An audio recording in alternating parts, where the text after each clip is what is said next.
Hola, apreciados estudiantes, les habla la profesora Yosneida García. Les doy un saludo muy cordial a todos ustedes, estudiantes del Colegio Adventista Mariscal de Ayacucho, especialmente los estudiantes de quinto año, sección B. Ahorita estamos implementando esta nueva herramienta de clase virtual a través de este canal de YouTube. Espero que todos tengan acceso a este enlace y puedan escuchar entonces así las clases que se van a impartir. Comenzamos con la unidad número 1, que es acerca de function words o las funciones de las palabras, ¿ok? Las funciones de las palabras. Vamos a ir avanzando acá para que entonces ustedes puedan ir viendo lo que es la clase. Esta es la clase como tal, ¿ok? Funciones de las palabras o function words. Recuerden que en inglés cada palabra tiene una función específica que puede tener esta función dentro o fuera de una oración, ¿sí? Aquí tenemos los tipos de funciones gramaticales. Hay muchos tipos de funciones gramaticales, pero en esta oportunidad vamos a explicar 8 de las funciones gramaticales de las palabras, que son como las más importantes o las que más se utilizan, ¿ok? Pero sí hay muchísimas. La primera son articles o artículos, ¿sí? La segunda, auxiliary verbs o los verbos auxiliares, conjunctions o conjunciones, pronouns o pronombres, prepositions, que son las preposiciones, los nouns, sustantivos, los verbs, que son los verbos, and adjectives, que son los adjetivos. Algunos de ustedes ya están familiarizados con varios de estas funciones gramaticales, ¿ok? Entonces vamos a ir iniciando con los articles, que son los artículos. Dice que is a type of determiner that precedes a noun. There are two types of articles in English. Dice que es un tipo de determinativo que precede a un noun o a un sustantivo. Hay dos tipos de artículos en inglés. El primero de ellos es el artículo definido, que es la palabra the, ¿okay? Que significa el, la, los, las. Este artículo definido puede ser utilizado para personas o cosas. Y puede ser acá utilizado, le estoy señalando, que puede ser utilizado con un sustantivo en forma singular o en forma plural, ¿sí? Aquí tenemos dos ejemplos que dice, el primero de ellos, the car, el carro. En este caso, el artículo es la palabra el, ¿sí? Porque estamos señalando que es el carro, ¿sí? Es una cosa. En este caso, dijimos que era para personas o cosas. En este caso, una cosa. El segundo ejemplo, the news, las noticias. Recuerden que acá está en singular, acá está en plural, como les hacía la observación acá, ¿sí? Porque puede ser cualquiera de estos significados que están acá, el, la, los, las. En este caso, las noticias. El segundo artículo es el artículo indefinido, que en inglés es a o am. Dice que él marca un sustantivo inespecífico, ¿no? Contable. Es generalmente usado de forma en los sustantivos contables, ¿sí? El a dice que puede ser usado o que debe ser usado antes de una palabra que comience con una consonante. Por ejemplo, a car, un carro. El significado de a o an es una, ¿ok? Por ejemplo, a car me está diciendo que es un carro, ¿sí? Entonces la palabra a en este caso significa un. Ese es el artículo indefinido. ¿Por qué coloco a y no an? Coloco a cuando la palabra que sigue comienza con una consonante. Como en este caso car comienza con C, que es consonante, entonces yo acá coloco a. El siguiente caso, que es an, dice que se coloca antes de una palabra que comience con un sonido de vocal. Por ejemplo, an apple. An apple yo coloco que es una manzana. Coloco la palabra an porque la palabra que sigue comienza con una vocal y no puedo colocar las dos vocales juntas. Cuando la palabra que sigue comienza con vocal, entonces acá debo colocar an con n y no la a sola, ¿sí? Igualmente significa una manzana. Tiene el mismo significado, solo que una lo utilizo cuando la palabra que sigue comienza con consonante y la otra cuando la palabra que sigue comienza con una vocal. ¿Sí? Esa es la diferencia de utilizar estos artículos indefinidos. ¿Sí? Entonces pasamos entonces a la siguiente lámina, que son los verbos auxiliares, que es la función gramatical número 2 que tenemos en la pantalla anterior. Los verbos auxiliares dice que se combinan con otros verbos para ayudarlos a formar frases. Los tipos de verbos auxiliares, tenemos varios tipos de verbos auxiliares, entre ellos tenemos el be, el verbo be. Dice que hay que hacer notar de que el be es un verbo irregular, por lo tanto cambia, ¿verdad? Ya ustedes conocen, tienen conocimiento del verbo to be. En presente el verbo to be es am, is o are. Ya ustedes saben, cuando ustedes vean en algún texto am, is o are, ya ustedes saben que están en frente de un verbo auxiliar, ¿sí? Este mismo verbo be en pasado es was o were, ¿ok? Ya ustedes también hemos estudiado en clases anteriores este verbo was o were. Y en participio be o been, ¿ok? Todas estas formas que están acá es este mismo verbo be, pero en sus diferentes tiempos verbales, ¿ok? Así que si ustedes se encuentran en algún texto con alguna de estas palabras, ustedes saben que igualmente estamos hablando del auxiliar be. Ejemplo, he is playing football, ¿ok? En este caso is es el verbo auxiliar. He had been playing football. En este caso tenemos el been como verbo auxiliar.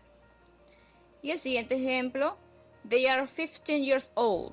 ¿Ok? El verbo are es el verbo auxiliar. En todos estos tres casos son los verbos auxiliares y todos se derivan del verbo to be, solo que están en diferentes tiempos verbales.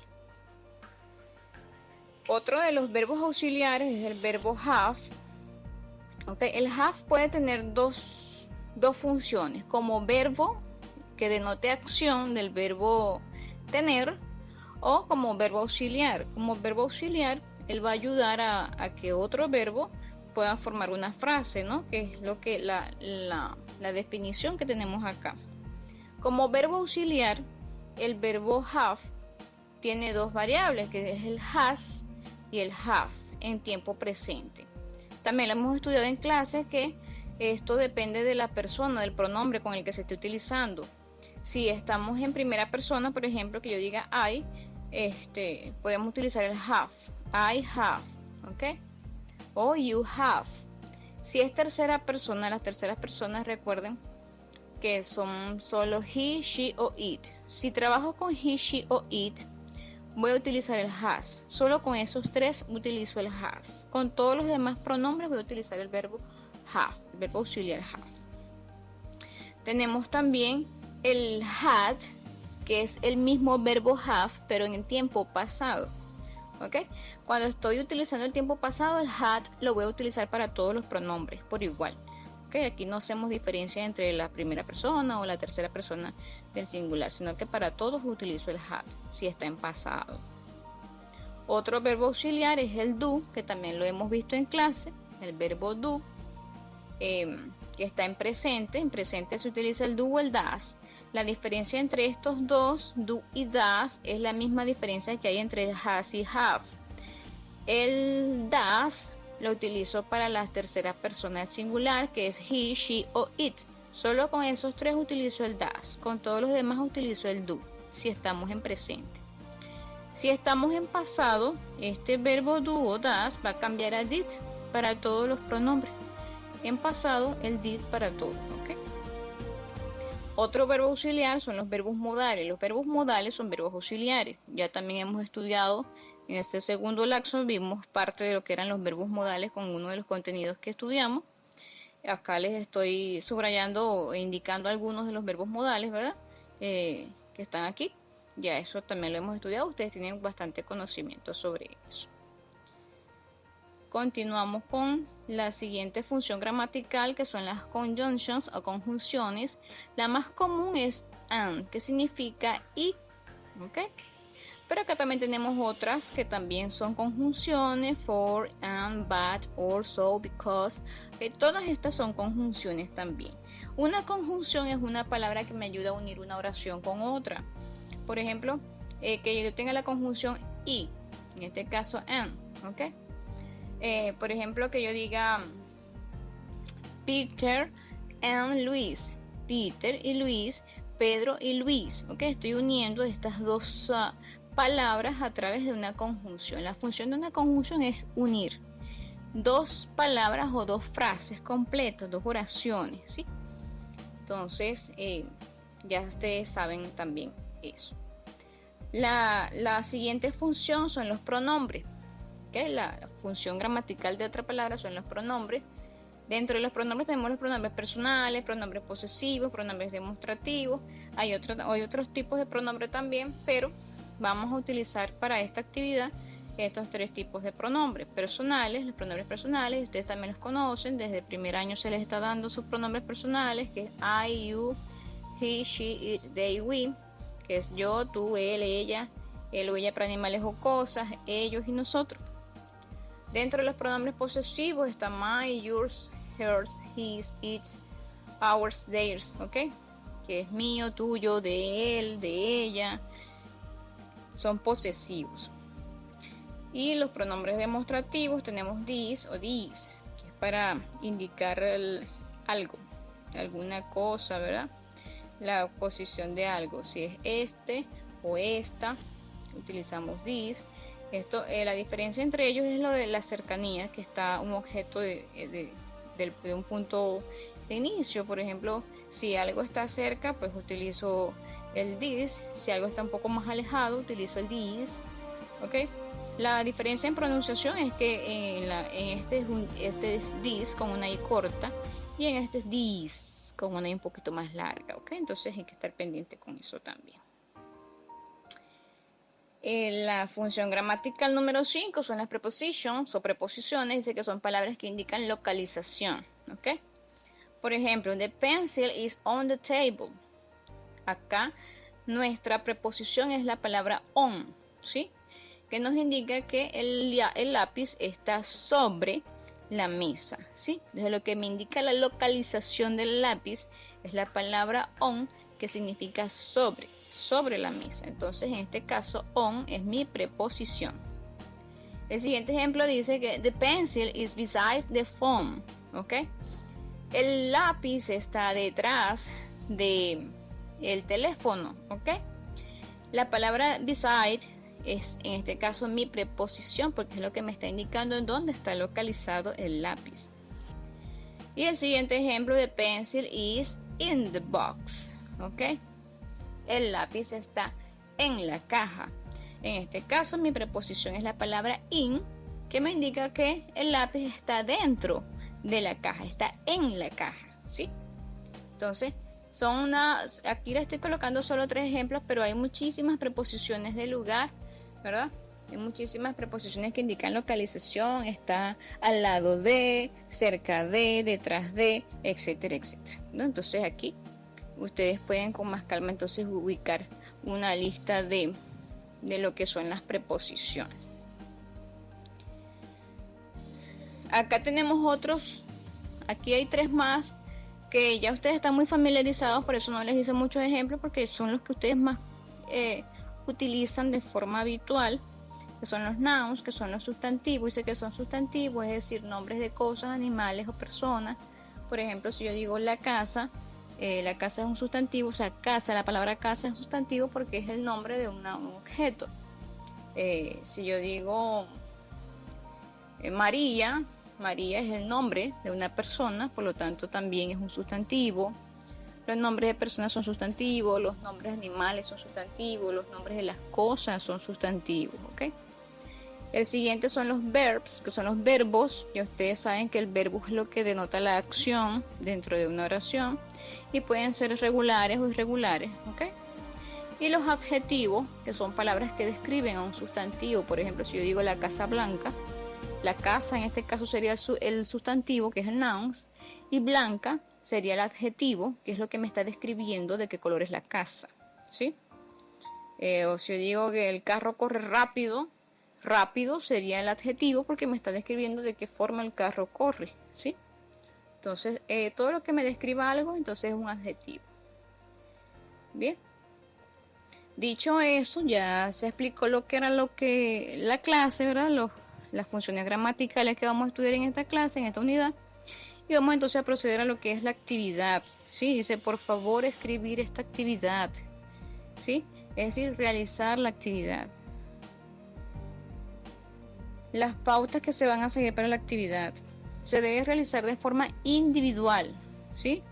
Cada uno de ustedes debe realizar esta actividad de forma individual en su casa con ayuda de sus padres o de sus hermanos o ustedes mismos, porque el contenido está bastante sencillo y la actividad también. Así que ustedes mismos con ayuda de ustedes solitos ustedes pueden hacer eso. Entonces, de forma individual, por favor. En la siguiente pauta, responder el documento de Word que se adjuntará en un correo que recibirán. No modificar el documento. Solo responder y completar donde se le indique, ¿ok?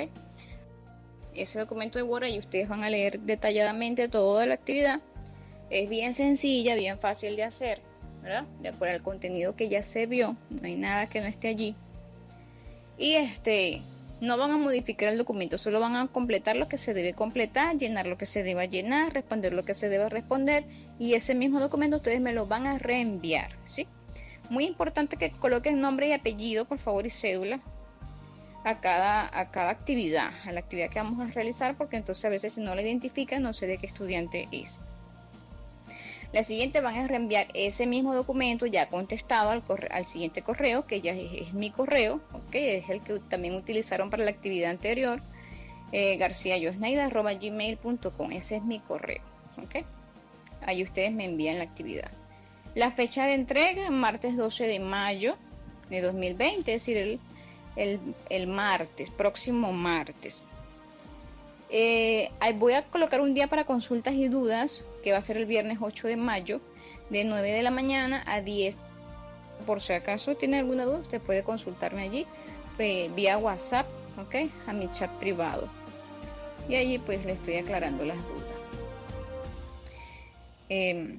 Suscríbase a mi canal de YouTube para que entonces podamos estar en contacto con todas las actividades que vamos a estar realizando y las clases que vamos a estar enviando por este medio, ¿sí?